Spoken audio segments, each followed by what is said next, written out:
Okay, I think we can go ahead and get started. My name is Derek Ramsey. I will be the moderator for this session. The session title is Lightening the Burden, Moving Melete Content to Lessons in Preparation for the Upgrade to version 11. The presenter is Jennifer Laudiana. Jennifer has been with Walsh University for nearly 4 years and is the Director of User Support and Classroom Technology. She serves as the main technical contact for Sakai. In addition, she manages vendor relationships for tools within Sakai, video conferencing, the help desk, and serves as project implementation manager for new and updated systems on campus. Previously, she was the education and training specialist in information technology services at Case Western Reserve University, served in a variety of roles in administrative computing, now UIT, at the University of Utah, and was the assistant to the director of continuing education at the Cleveland Institute of Art. Jennifer, feel free to go ahead and start. All right, thanks, Derek. Welcome, everyone. I hope that if you went to the meditation, you feel refreshed and relaxed. As Derek said, I am from Walsh University, and I'm going to talk about our project to move Melete to content to lessons and how we came about doing that. So just a little background, if you didn't attend, I had a session at 9 a.m. on a different topic. I'm from Walsh University. We're located in North Canton, Ohio, which is in the United States. It's about 1 hour south of Cleveland, Ohio, about 2 hours northeast of Columbus, and about 2 hours west of Pittsburgh, just to kind of give you an idea on the map. We're a small college. We were founded in 1960. We have 2,500 to 3,000 students, and we have a mixture of graduate and undergraduate programs. And we have both online and in-class programs. We do have 3 programs that are fully online, so you never have to come to campus except if you want to graduate and walk in the ceremony. The MBA, the Masters of Science in Nursing, which has 2 tracks, Nursing Educator and Family Nurse Practitioner, and the Master of Arts in Education, which has a couple of tracks that you can specialize in. We will also be going live in the spring with our Doctorate of Nursing Practice, which we had previously, and now it's coming back to us. So we also have some adult completion programs that are going to be fully online, an organizational development and learning program, Bachelor's of Business Administration, and an RN to BSN program for nurses going into their bachelor's. And then we also have a hybrid program, which is corporate communication. So there are some courses in that still that you need to take in class. And then as part of all of those, we do have some classes that are for undergraduates, but most of our undergraduates actually come, traditional undergraduates come to campus to class. We have had Sakai. We are hosted with Longsight. We currently are on version 10.7. We're upgrading in December to 11.4. And myself and our Director of E-Learning manage and work with faculty. So we're a staff of about 1.5 that manages the Sakai instance and the faculty and course development at Walsh. We renamed it to ECN, which is our electronic course network. So if I intermingle ECN and Sakai, they are the same. So online courses in ECN. So we started using Sakai around 2005, 2006. Since myself and our e-learning director weren't here, he kind of had to do a little historical guessing. Our first online program was our Masters of Science in Nursing in the spring of 2011. And we also had a Doctorate of Nursing Practice at that time that was online. We started using them in the fall of 2010. We started developing all of these courses, and our Director of E-Learning created a template for all the courses. So if you were in the MSN program and you maybe went on and got your DNP, you wouldn't have any change. All the courses look the same. We have a template structure. As we developed more courses for the MBA and the MAED and other courses, we've kept that same template structure. So if a student is an MSN student and they also wanted to combine it and get an MBA, they're going to have the same experience no matter what course they're in. As part of that template at the time, we used Melete, which we renamed as modules. So you had modules for each week. And that's how we ended up starting using the Melete tool.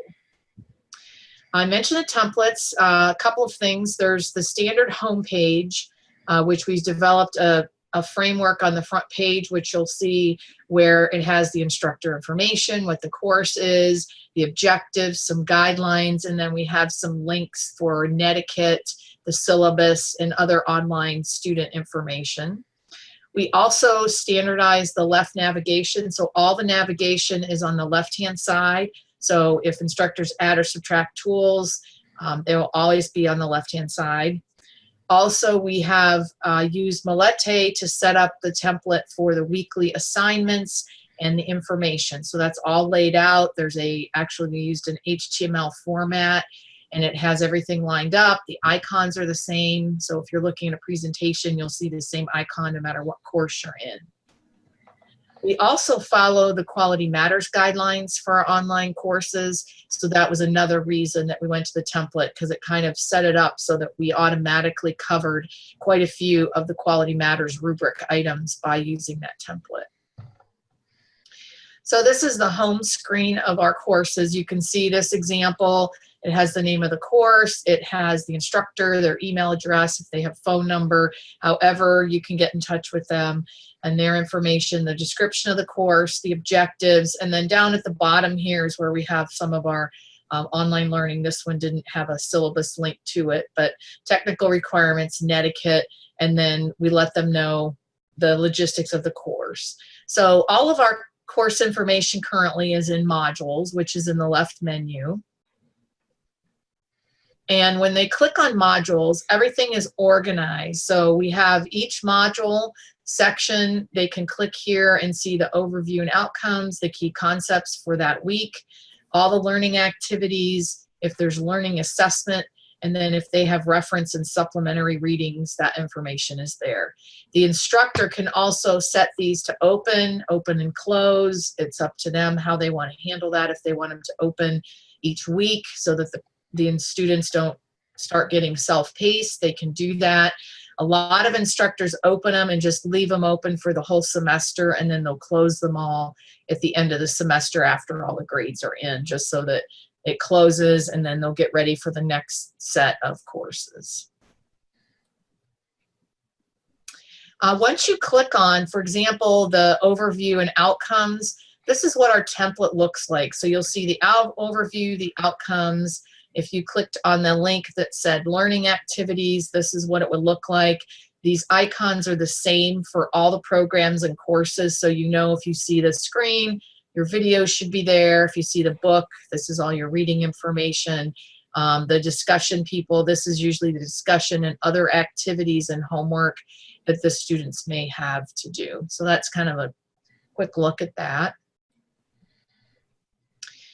So I mentioned already, it just organized our weekly content. We use the QM standards. You can set your release dates so they can work at the pace of the course instead of working ahead. Some instructors do open it all and they don't mind if students work ahead. It's just a preference. They have the option to close the weeks. I do have one or two that actually open it. They close it 2 weeks later, open the next one, and they overlap, but they actually do close them. All the courses have the same look and feel for consistency. So no matter what program you're in on the graduate level, you're going to see the same type of template. So Sakai 11. So when we started looking into Sakai 11, our original plan was to upgrade this past spring, summer, and May. And we found when we were looking at doing that, the Melete tool is not going to be supported in 12, and it's not being worked on for 11. It's going to be there, but we wanted to move away from it, and we thought this was a good opportunity to do that. So we started working on how to move our content out of modules or Melete to the lessons tool. We came up with a couple of template ideas. we were copying and pasting, and that was very manual. We had to figure out how to organize the template because there are so many ways to organize content and lessons. So did we want one page that had each week? They click on it and then there's one page. Did we want each section of content? So the overview and objectives and the key elements and then the learning. How did we want to set that up? Did we want it to be on each page? So we kind of started looking into that. And then our last hurdle was training faculty on how to do this. Like, were we going to have them volunteer to copy their things? Or are we going to do it ourselves?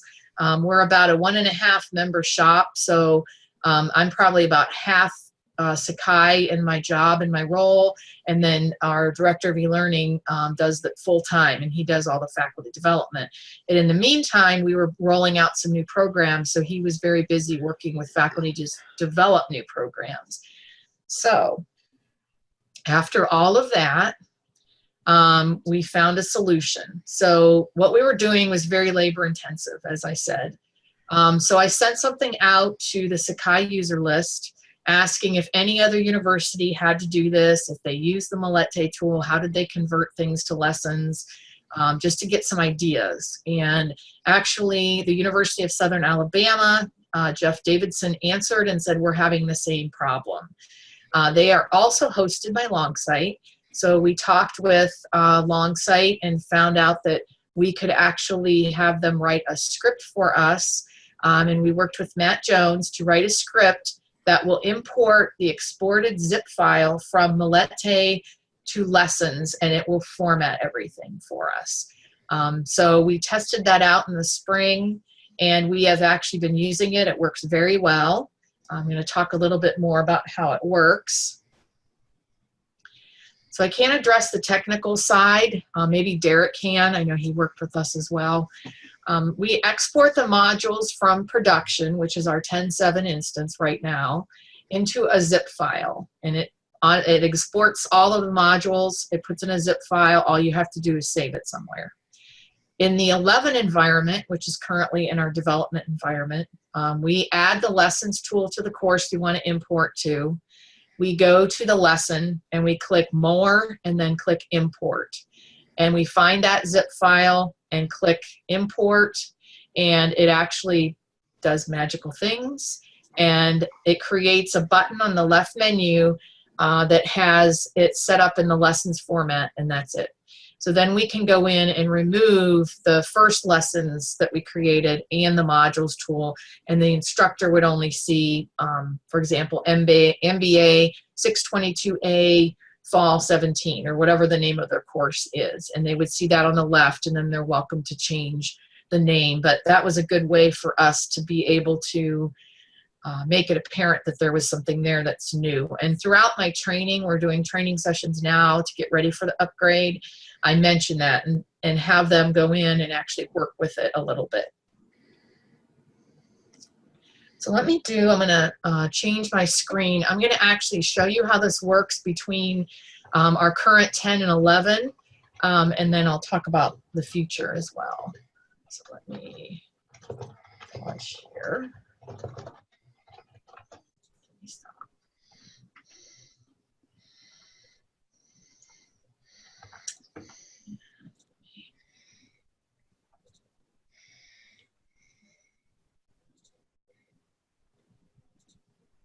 Okay, so hopefully everybody can see my screen. So this is our current version in 10.7 of Sakai. So I pulled up this course. It does have modules. So if I come in, you can see everything's organized. This is an 8-week class, so she has 8 modules. In fact, she's a good example. She doesn't have her modules closed. She has them open each week, and they're just open, so she doesn't have them closed. So that's a preference for each instructor. You can see where we have the overview and outcomes, the key concepts for the course, the learning activities, learning assessment, and references. So if I am a student, I would view it, and it would look like this. So I don't see all of the authoring tools, but this is our student view. So if I wanted to export this and I want to import it into 11 so that she can work with it and practice with lessons, I'm going to go to the import export. And down here, I can just click all the modules. I want to actually do them all. I'm going to click export. And it'll take a little bit of time here for it to bundle everything up for a minute.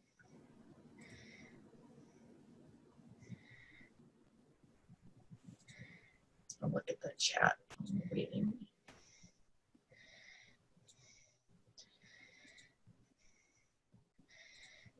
Okay, so I have this file, so I'm going to go ahead and save it on my computer here really quick. So I can find it. I made a nice AAA folder. So now I've exported them. It comes out as a zip file. So now I'm going to go over to my 11 instance. This is the same course in our development environment, taught by a different instructor, but you'll notice it has the same format. So now what I will do is I will add lessons to this course.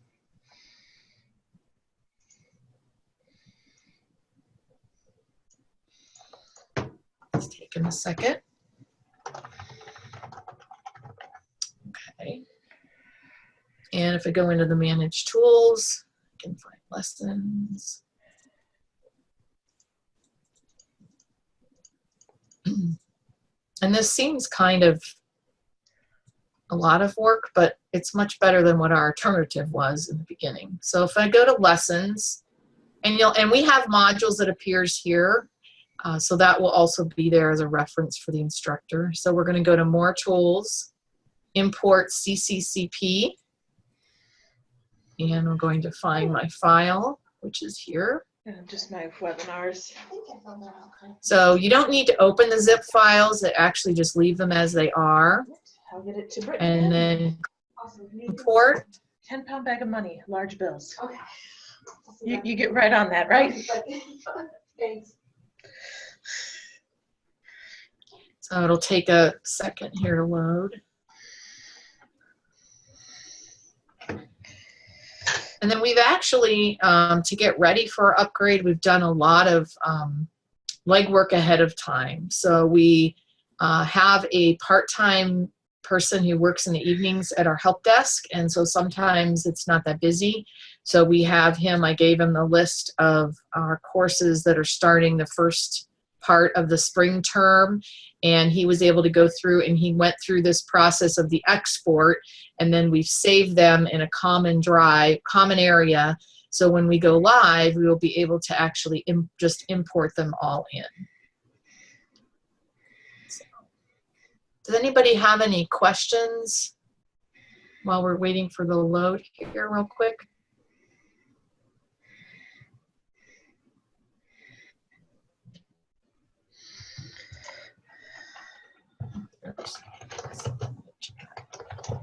Christina asked, how do you really feel about the tool modules?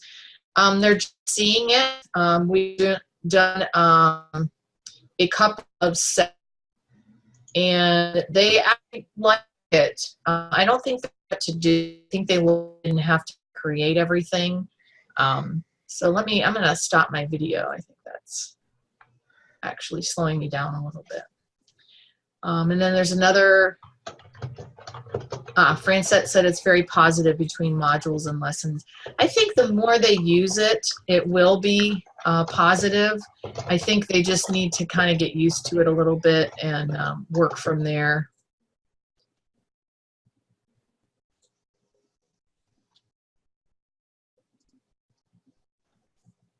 Are there any other questions? I'm going to go ahead and come back to this. So let me, well, maybe not. Maybe it's going to go back to that screen. In haste, it worked. So here on the left, you'll see the MBA 622 online. So here's the lesson I created. This is the import. So if I click on that, it imports all the modules. So it's on one page. So the instructor can go in. Some instructors never bother to add the descriptors, and so I think that's the biggest thing they realize when they see this. Oh, I don't have any descriptors for my weeks. And so I think they will use this screen for sure to go in and change that. And then if we went to a module, it's actually importing everything on one page. So one advantage to this, and I was talking to some faculty last night in a training session, is a lot of times students will skip this outcomes overview, any of the key concepts. They don't even read that. They go straight to the link for learning activities. They might click on assessment, but they skip over all of that stuff. So now what's nice is it's going to come up on one page, and they're going to have to, I mean, you'd hope they would kind of read through everything and work through their course that way. So it's on one page. There are next and back, so they can go through and they'll come to the next module and they can read through it as long as it's open. So for example, this instructor had never updated her outcomes on here. So they will find a lot of things like that that they'll go back in and update. And when we do the training, we do show them the basics, like how do they update what's right there right now, so that they can go in if they need to change a link, if they need to update text, if something's blank, they can do that now and have it ready for the spring semester. So that's what they look like when we get them all imported. So let me go back to my PowerPoint, but I wanted to kind of show you how that worked for us. So our upgrade to 11, we are in a dev environment, which you just saw. So we have uploaded modules to lessons for faculty to play with. So as faculty register, I have them tell me what they teach, and I export from production and import it into our dev so that they can see what their course will look like. We are going live December 18th. We have a part-time person, I had mentioned this, who's actually going through the spring schedule and exporting all the modules from production so they're all ready to go in a folder. And then from the fall courses, and then he goes back if something's only offered in the summer, if it's only offered in the spring, we've gone and tried to track those down as well. And then after the upgrade, we will just load those zip files into lessons, and they should be ready to go for the instructors when they're ready. So some of the good news this came from this. One, we worked with Southern Alabama, and we worked together, and we were able to come up with this tool, which is now part of the community in 11.4. So if you need something like this, 11.4 has the tool. We will have our modules for reference in version 11.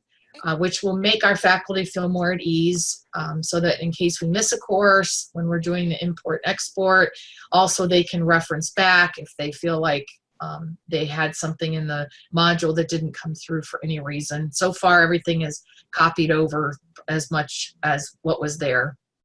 The University of Southern Alabama went live in May of 2017 with version 11.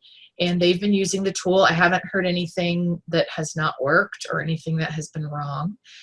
There is still some labor involved, but we think it's much less labor than copying and pasting everything over and reformatting it all in the lessons tool. So we're very thankful that we were able to work and get this developed, so it's going to make other people's upgrades from 10 to 11 or 9 to 11 or 12 much easier. So I had shown you this before, but here's what it looks like now, and then here's what it's going to look like in version 11. So they have the same concept where each week is a separate module, and then they would go and they would see everything on one page versus clicking each link. And like I said, a lot of students just go straight here. They don't even read this. And I've noticed that because some of them are blank. And so I know the instructor hasn't filled them out either, and no one's probably mentioned that they're blank. The learning activities, this is what they look like now. And then in the new version, it will be all on one page. So you will see all 4 or 5 of those areas on one page. They can go next. They can click back and forth to different modules. It's just a lot friendlier than the modules tool was. So that is my presentation. Are there any questions?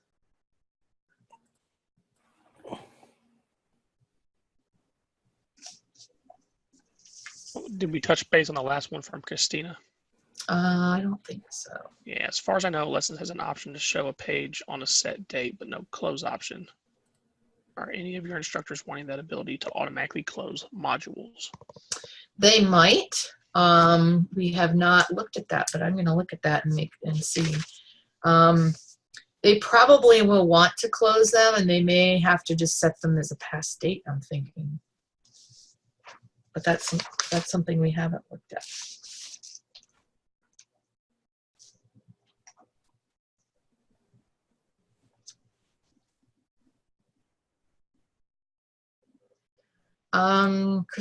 Christina asks, how large are the zip files typically? Some of them are not too big. Let me look at the one I just downloaded. Some of the MBA and the nursing are really big. So let me see if I can look at the size of the file. And then sometimes they're really big and we have to actually split them in two every so often, but I think we've just repeated our download and that's helped. So the file I downloaded was 42 meg was the size of that file, 42 megabytes.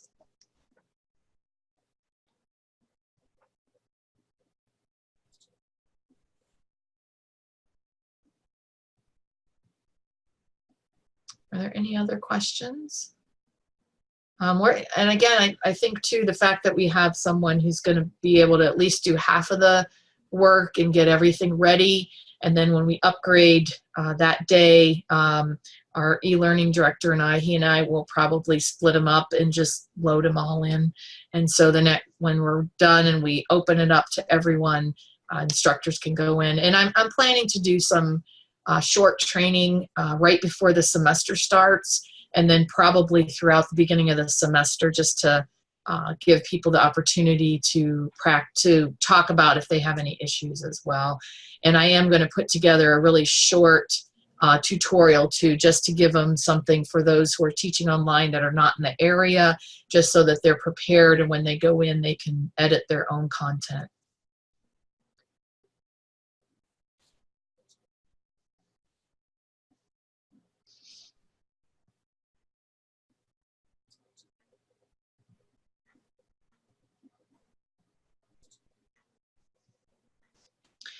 Well, if you think of anything else, there's my email, my phone number. If you have any questions, send me a message, or if you want to talk about it.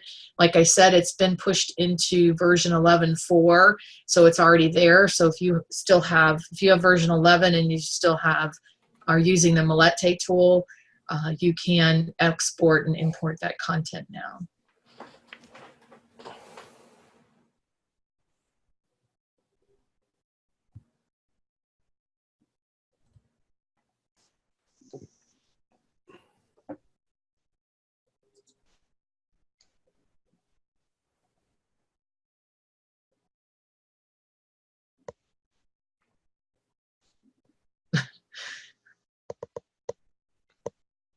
Christina, that's what I was afraid of.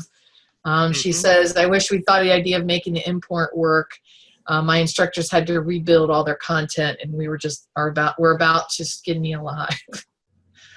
So, and our faculty tend to leave everything as is, which was another thing. They're just, some of them, they're like, there it is. They'll check it each semester. They might change out a video or slides, but they don't really have interest in rearranging what's already there. And that was the other thing. Do we really want to train them on how to build everything in lessons? And so we kind of took the approach kind of backwards. We'll put it there, and then if you want to change it, we'll show you how. And if you don't, it's already there.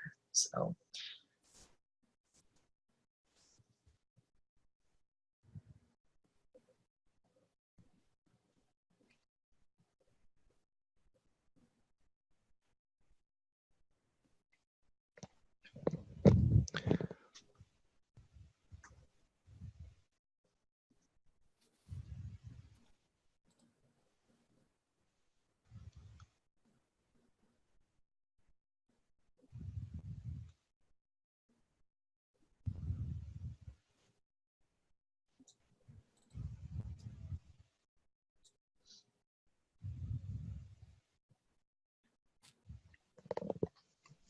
Any other questions?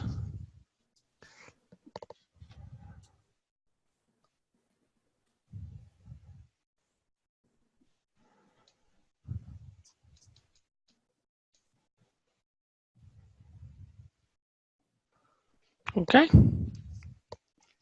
Sounds good. Thanks, Jennifer. Thank you for attending. All right. Thank you, everyone. Bye-bye. Bye.